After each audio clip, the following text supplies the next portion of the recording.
영화 속의 사랑, 현대 귀족들의 러브 환타지, 와일드 오키드. 오늘 영화 속의 사랑은 로튼 토마토의 에로 영화 탑 200에서 196위를 차지한 와일드 오키드입니다. 영화 와일드 오키드의 잘만킨 감독이 이끌어가는 연출 분위기는 화려하고 고급스럽다고 할 수 있습니다. 현실의 한 단면을 그리기보다 열정적이며 청순한 사랑과 러브 스토리를 화면 속에 끌어들인 현대 귀족들의 러브 환타지라고 해도 좋을 정도입니다. 따라서 와일드 오키드의 초점은 고급스러운 분위기를 유지하면서 얼마나 사랑의 열정을 화면에 재현시켰는가에 모아집니다. 영화 속으로 대학에서 법학을 전공하고 5개 국어를 할 수 있을 정도로 지성과 미모를 갖춘 에밀리는 부동산 회사에 입사, 브라질의 리오데자네이로 공사 현장에 가게 됩니다. 여행 목적은 자금난으로 어려움을 겪는 관광 호텔 단지를 인수하기 위한 중국인 투자가들의 차관단을 조직하기 위해 리오로 출장을 가게 된 것입니다. 사랑에는 청순하게 이를 데 없지만 열대지방의 열기와 우연히 목격한 정사 장면은 에밀리 속에 잠재해 있던 섹스 충동을 자극시킵니다. 그 같은 감정을 솔직하게 표현하는 것에 대한 두려움과 누를 수 없는 기대감의 교차는 에밀리를 당황스럽게 하는데 그곳에서 클라우디아 데니스를 만나 그녀 밑에서 일을 시작합니다.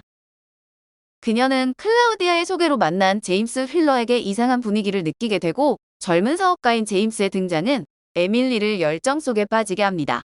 결국 그와 사랑하게 되지만 그는 다른 사람의 정사를 목격하며 즐길 뿐 자신은 사랑하기를 거부하는 묘한 남자로 에밀리의 사랑을 외면합니다.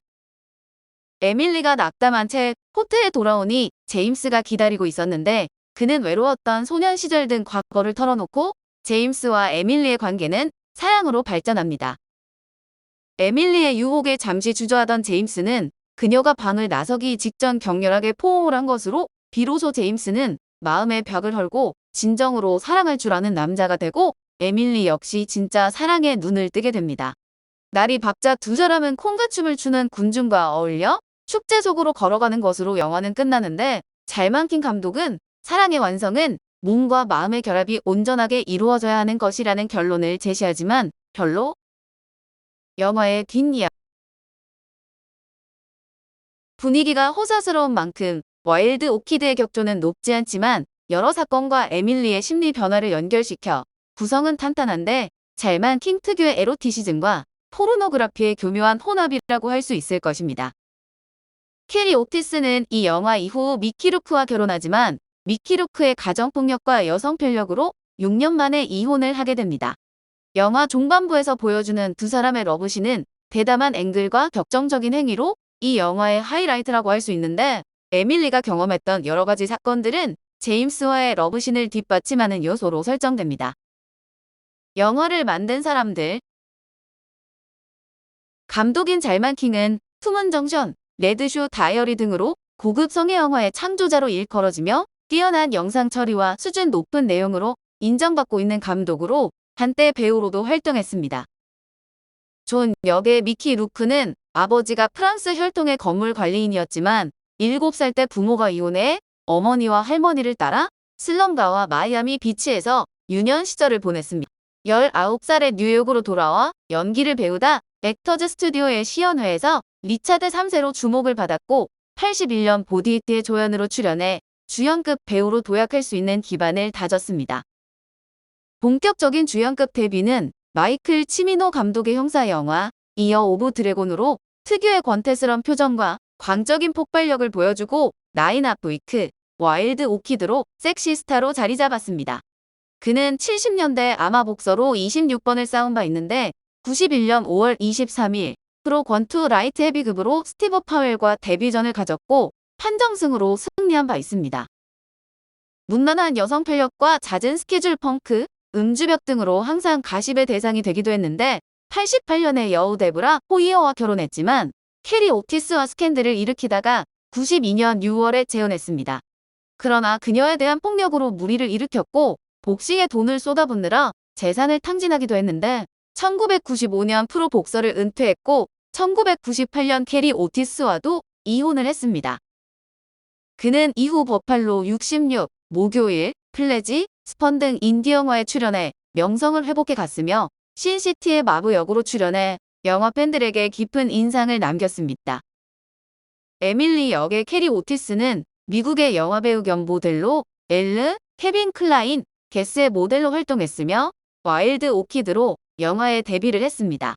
미국 샌프란시스코에서 변호사 아버지와 기금모금 운동가인 사회운동가 어머니 사이에서 태어났으며 언니 크리스, 남동생 조던과 함께 캘리포니아주 마린 카운티에서 자랐습니다. 경제적으로는 어렵지 않았지만 알코올 의존증인 부모 때문에 8세부터 술을 마시기 시작했다는데 캘리포니아주 샌나파일에 있는 마린 아카데미와 네바다 시티에 있는 존 울먼 학교에 다녔습니다. 그녀는 16살에 모델 일을 시작했는데 샌프란시스코에서 존 카사블랑카스에 의해 엘리트 모델 매니지먼트와 계약했으며 1986년 4월 프랑스 엘르 표지에 실려 처음으로 명성을 얻었습니다. 이후 몇 년간 보그, 하퍼스 바자, 코스모폴리탄, 얼루어, 미라벨라, 마리 클레르의 커버 모델이 되었고 게스진, 켈빈 클라인진, 피렐리 달력, 스포츠 일러스트레이티드 수영복 광고에 출연했습니다. 또한 플레이보이 잡지에 1990년과 2000년호에 실렸으며 맥스 마라, 돌체 앤 가바나, 구찌, 에르만노 스커비노, 토드 올덤, 도나 카렌의 패션쇼 무대에 섰습니다. 1989년에 오티스는 와일드 오키드에서 나중에 남편이 되는 미키 루크의 상대역으로 연기 데뷔를 했는데 영화의 섹스 장면 스틸이 플레이보이에 판매되어 소송을 내기도 했습니다. 오티스는 나중에 미키 루크와 엑시트 인 레드에도 출연했고 루크와의 결혼 생활이 끝난 후 모델 일을 재개했는데 2000년 스포츠 일러스트레이티드 수영복에 등장한 가장 오래된 모델 중 한 명이 되었습니다. 깡마른 중성적인 체형이 패션계의 주류가 되면서 그녀도 다이어트에 몰두하게 되는데 그녀가 사용한 다이어트법이 매일 2g의 코카인을 복용하는 것으로 소속사에서 코카인을 공급해 주었다고 하네요. 결국 그녀는 심장 기능에 이상이 생겨 수술까지 하면서 제대로 먹든지 죽든지 선택하라는 의사의 경고를 받고 거식증과 폭식증을 극복하지만 대신 체중이 많이 불어나게 됩니다. 모델 일의 위기가 닥쳐 한때 모델을 포기하고 모드 매거진의 편집인으로 활동하지만 건강을 선택해 식이장애 극복과 건강한 바디, 이미지를 홍보하는데 앞장선 모습이 지지를 얻어 플러스 사이즈 모델로 성공을 합니다. 오티스는 어렸을 때 소속사 엘리트 모델 매니지먼트의 대표인 제랄드 마리에게 수없이 성폭행을 당한 것을 포함해 그녀가 겪은 학대에 대해 폭로하기도 했습니다. 오티스는 1992년 6월부터 1998년 12월까지 와일드 오키드의 공동 주연인 미키 루크와 결혼을 했었는데 미키 루크와의 결혼 기간에 그가 학대했다고 주장했으며 자살협박까지 했다고 했습니다.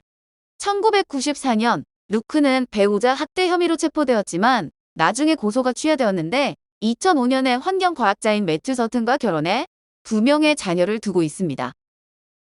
오늘 영화 속의 사랑은 현대 귀족들의 러브 판타지 와일드 오키드였습니다.